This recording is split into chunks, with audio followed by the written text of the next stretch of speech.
Hello मेरे प्यारे दोस्तों, आपका क्विज शॉर्ट टाइम में स्वागत है। आज हम इस वीडियो के माध्यम से झारखंड सामान्य ज्ञान जीके से संबंधित महत्वपूर्ण प्रश्नों का अभ्यास करेंगे ताकि राज्य स्तरीय प्रतियोगी परीक्षा में आपको किसी भी तरह की दिक्कतों का सामना ना करना पड़े। मेरी कोशिश यही रहेगी कि आपको कठिन से कठिन प्रश्नों का अभ्यास करवाएं। बस आपको इन प्रश्नों को समझना और याद कर लेना होगा। यदि आप इस चैनल में नए हैं तो सब्सक्राइब कर लें और अपने दोस्तों को शेयर कर दें ताकि वे भी इस वीडियो का लाभ उठा सकें। तो बढ़ते हैं पहले प्रश्न की ओर। पहले प्रश्न में पूछा जा रहा है कि झारखंड का इतिहास कब से आरंभ हुआ माना जाता है।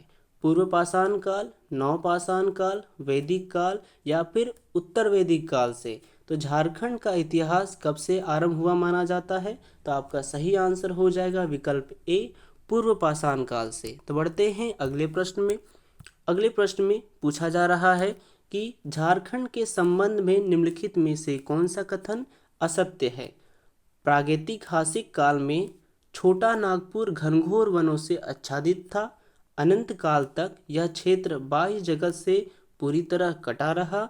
यहाँ के वनों तथा पठारों ने भारत के आदिम समुदायों को शरण दी। या फिर ऐतिहासिक काल में यहाँ नागवंशियों, सिंहों, रक्सेलों तथा चेराओं के स्वतंत्र राज्य रहे। तो आपको बताने हैं इन चारों विकल्प में से झारखंड के संबंध में कौन सा कथन असत्य है। तो आपका सही आंसर हो जाएगा विकल्प बी, अनंत काल तक यह क्षेत्र बाह्य जगत से पूरी तरह कटा रहा। यह झारखंड के संबंध में असत्य कथन है। तो बढ़ते हैं अगले प्रश्न में। अगले प्रश्न में पूछा जा रहा है कि भारत में नवपाषाण काल से संबंधित 12 प्रकार के हस्तकुठार पाए गए हैं। इनमें से कितने प्रकार के हस्तकुठार छोटा नागपुर में पाए गए हैं? 4 प्रकार के, 6 प्रकार के, 8 प्रकार के या सभी प्रकार के? तो छोटा नागपुर में हस्तकुठार कितने प्रकार के पाए गए हैं? तो आपका सही आंसर हो जाएगा विकल्प डी, सभी प्रकार के। तो बढ़ते हैं अगले प्रश्न में। अगले प्रश्न में पूछा जा रहा है कि सिंधु घाटी में कांस्यकालीन संस्कृति के विकास के समकालीन झारखंड में विकास के किस तरह के प्रमाण मिलते हैं। बुर्जू में स्लेटी पत्थर की पॉलिश की हुई छेनी का मिलना, दरगामा गांव में तांबे की 5 स्लेट का मिलना, टोरी नदी के तट पर मुख्यतः प्रस्तर चाकुओं का मिलना या फिर उपर्युक्त सभी। तो सिंधु घाटी में कांस्यकालीन संस्कृति के विकास के समकालीन झारखंड में विकास के किस तरह के प्रमाण मिलते हैं? तो इन तीनों के प्रमाण मिलते हैं। तो आपका सही आंसर हो जाएगा विकल्प डी, उपर्युक्त सभी। तो बढ़ते हैं अगले प्रश्न में।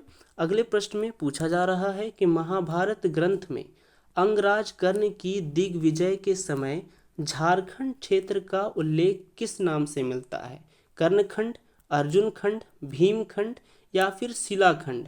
तो महाभारत ग्रंथ में अंगराज कर्ण की दिग्विजय के समय झारखंड क्षेत्र का उल्लेख कर्णखंड के नाम से मिलता है। तो बढ़ते हैं अगले प्रश्न में। अगले प्रश्न में पूछा जा रहा है कि प्रसिद्ध इतिहासकार बुकानन के अनुसार निम्नलिखित में से किस स्थान से लेकर वीरभूम तक का समस्त पठारी क्षेत्र झारखंड कहलाता था? गया, बनारस, सासाराम या फिर मिर्जापुर? तो आपका सही आंसर हो जाएगा विकल्प बी, बनारस। तो बढ़ते हैं अगले प्रश्न में। अगले प्रश्न में पूछा जा रहा है कि महाभारत के दिग्विजय पर्व में झारखंड क्षेत्र का उल्लेख किस नाम से मिलता है? पुंडरीक देश, नाग देश, वन देश या फिर झाड़ देश? तो आपका सही आंसर हो जाएगा विकल्प ए, पुंडरीक देश। तो बढ़ते हैं अगले प्रश्न में। अगले प्रश्न में पूछा जा रहा है कि किस ग्रंथ में झारखंड का उल्लेख पुंडू नाम से किया गया है? वायु पुराण में, ऋग्वेद में, अथर्ववेद में या फिर ऐतरेय ब्राह्मण में? तो किस ग्रंथ में झारखंड का उल्लेख पुंडू नाम से किया गया है?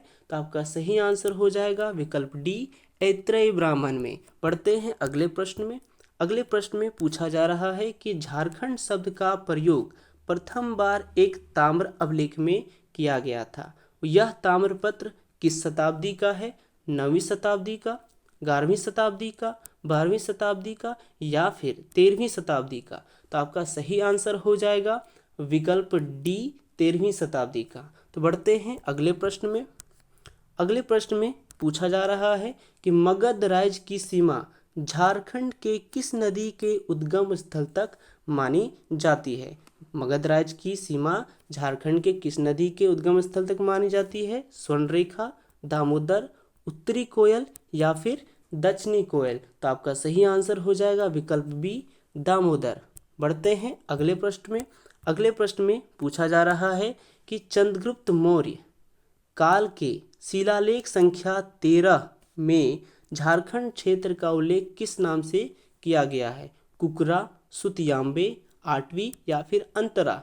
तो आपका सही आंसर हो जाएगा विकल्प सी आठवीं। चंद्रगुप्त मौर्य काल के शिलालेख संख्या 13 में झारखंड क्षेत्र का उल्लेख आठवीं के नाम से किया गया है। तो बढ़ते हैं अगले प्रश्न में।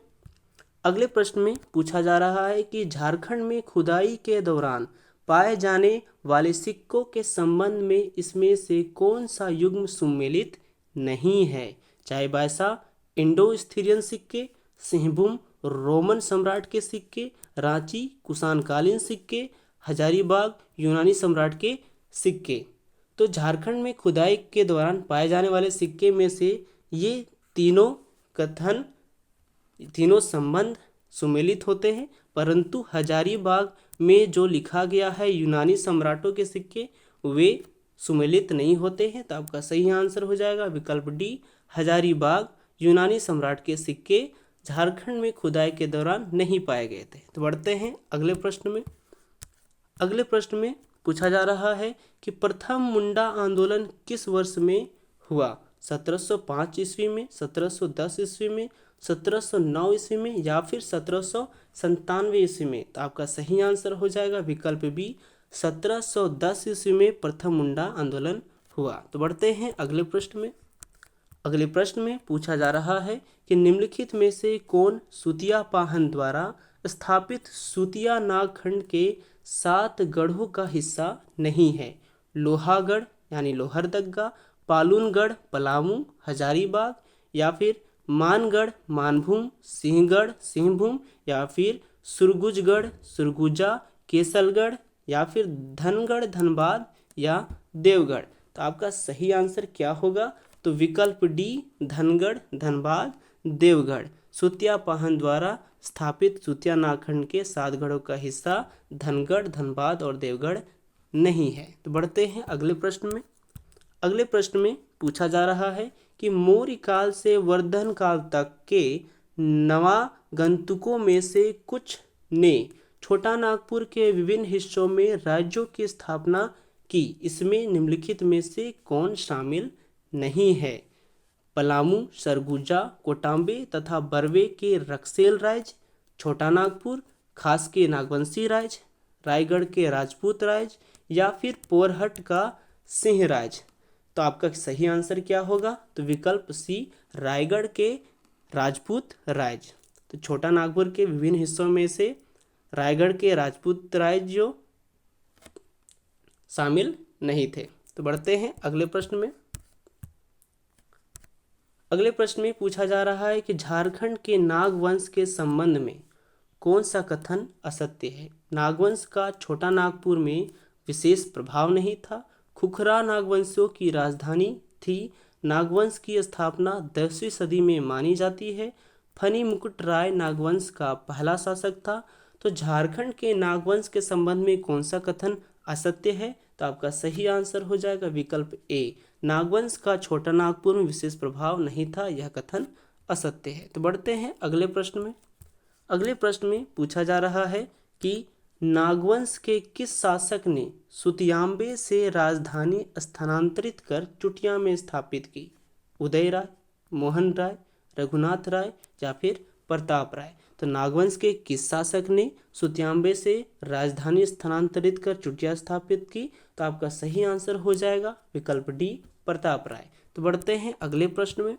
अगले प्रश्न में पूछा जा रहा है कि रामगढ़ राज्य की स्थापना कब हुई थी। 1207 ईस्वी में, 1368 ईस्वी में, 1405 ईस्वी में, 1426 ईस्वी में। तो रामगढ़ राज्य की स्थापना कब हुई थी। तो 1368 ईस्वी में स्थापना हुई थी। तो बढ़ते हैं अगले प्रश्न में। अगले प्रश्न में पूछा जा रहा है कि रोहतासगढ़ पर शेर खां कब अधिकार किया था? 1409 ईस्वी में, 1538 ईस्वी में, 1586 ईस्वी में या फिर 1622 ईस्वी में? तो रोहतासगढ़ पर शेर खां कब अधिकार किया था? तो आपका सही आंसर हो जाएगा विकल्प बी, 1538 ईस्वी में। तो बढ़ते हैं अगले प्रश्न में। अगले प्रश्न में पूछा जा रहा है कि किस वजह से मुगलों का ध्यान कोकरह की ओर गया? हीरो की वजह से, हाथियों की वजह से, जंगल की वजह से या फिर जड़ी बूटियों की वजह से? तो किस वजह से मुगलों का ध्यान कोकरह पर गया? तो आपका सही आंसर हो जाएगा विकल्प ए, हीरो की वजह से। तो बढ़ते हैं अगले प्रश्न में। अगले प्रश्न में पूछा जा रहा है कि अकबर के शासनकाल में झारखंड का प्रमुख शासक वंश कौन था? अकबर के शासनकाल में झारखंड का प्रमुख शासक कौन था? कोकरटक का नागवंश, पलामू के चेरो, सिंहभूम का सिंहवंश, उपर्युक्त सभी? तो आपका सही आंसर हो जाएगा विकल्प डी, उपर्युक्त सभी। बढ़ते हैं अगले प्रश्न की ओर।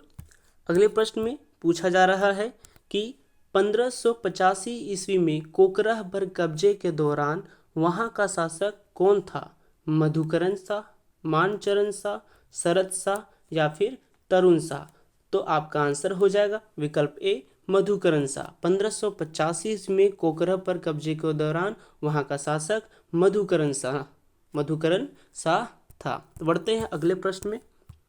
अगले प्रश्न में पूछा जा रहा है कि अकबर के शासनकाल में झारखंड का निम्नलिखित में से कौन सा क्षेत्र मुगलों के संपर्क में आया? कोकरा, सिंहभूम, मानभूम या फिर उपर्युक्त सभी? तो आपका सही आंसर हो जाएगा विकल्प डी, उपर्युक्त सभी। अकबर के शासनकाल में झारखंड का कौन सा क्षेत्र? तो कोकरा, सिंहभूम और मानभूम, ये तीनों मुगलों के संपर्क में आया। तो बढ़ते हैं अगले प्रश्न में। अगले प्रश्न में पूछा जा रहा है कि अकबर ने कोकरा पर कब्जा किया 1498 ईस्वी में, 1509 ईस्वी में, 1552 ईस्वी में या फिर 1585 ईस्वी में? तो अकबर ने कोकरा पर कब्जा कितने ईस्वी में किया था? तो आपका सही आंसर हो जाएगा विकल्प डी, 1585 ईस्वी में। तो बढ़ते हैं अगले प्रश्न में। अगले प्रश्न में पूछा जा रहा है कि झारखंड की किस नदी में हीरे पाए जाने का उल्लेख मिलता है? एक बार फिर से रिपीट कर रहे हैं, झारखंड की किस नदी में हीरे पाए जाने का उल्लेख मिलता है? दामोदर, कोयल, संजय या फिर शंख? तो आपका सही आंसर हो जाएगा विकल्प डी, शंख। शंख नदी में हीरे पाए जाने का उल्लेख मिलता है। मैंने झारखंड सामान्य ज्ञान से संबंधित पहले भी एक वीडियो बना रखा है, आप प्लेलिस्ट में जाकर देख सकते हैं। यदि वीडियो अच्छा लगा हो तो लाइक, शेयर एंड सब्सक्राइब जरूर करें। तो फिर मिलते हैं अगले प्रश्नों की वीडियो के साथ। जय हिंद, जय भारत, धन्यवाद।